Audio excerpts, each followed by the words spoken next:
Llévame a donde vas. Gracias, Daisy, porque la Municipalidad de Asunción hizo entrega de 104 certificados a las familias que se encuentran viviendo en el refugio de la Secretaría de Emergencia Nacional, ubicada en el Bañado Sur. Ricardo Roa estuvo allí y tiene los detalles. Hola, sí, ¿qué tal? Buen día, ¿cómo estamos? Nos encontramos aquí en el refugio de la CEN que se encuentra en el Bañado Sur. Bueno, hoy se hizo la entrega de registros para personas que están en este refugio. También se está inaugurando obras de mejoras en este refugio temporal de la CEN. Nos encontramos ahora con José Ábalos, él es director de proyectos de la Costanera. Por parte de la Municipalidad de Asunción. Él nos va a dar detalles de lo que se estuvo realizando hoy por parte de la Municipalidad, también la Secretaría de Emergencia Nacional e Itaipú Binacional. Sí, conforme al convenio que tenemos con el Gobierno Nacional para el desarrollo del proyecto Franja Costera Sur, se ha iniciado el primer módulo, que se conoce como Capitán Bozano. Este módulo tiene una incidencia en unas 104 familias que tienen que mudarse a refugios temporales. Estos refugios temporales son justamente los que estamos hoy haciendo la habilitación, pero también hay un paso previo que es el de la entrega de los registros de ocupación a las familias. El registro de ocupación es un contrato social con la municipalidad.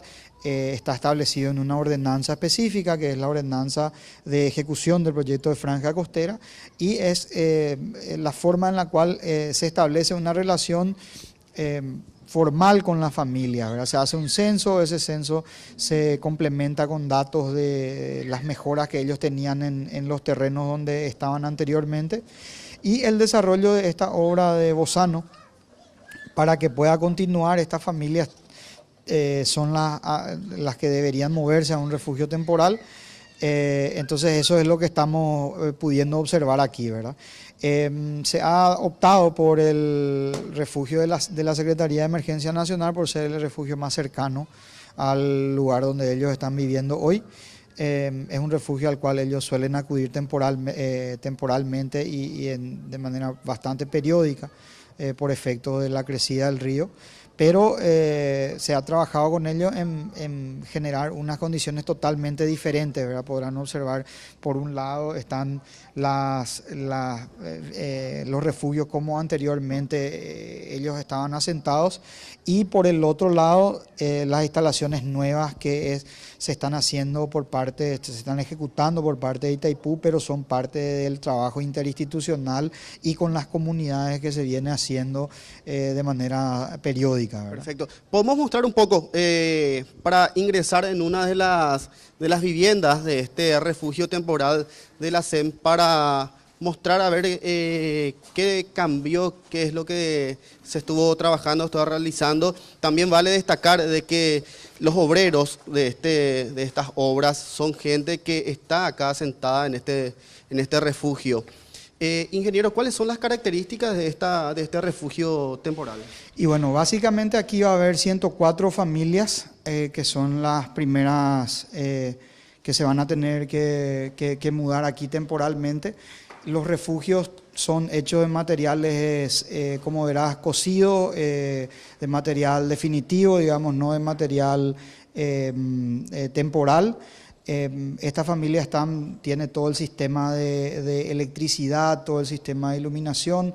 Son 30 metros cuadrados para cada familia, con una pequeña posibilidad de expansión.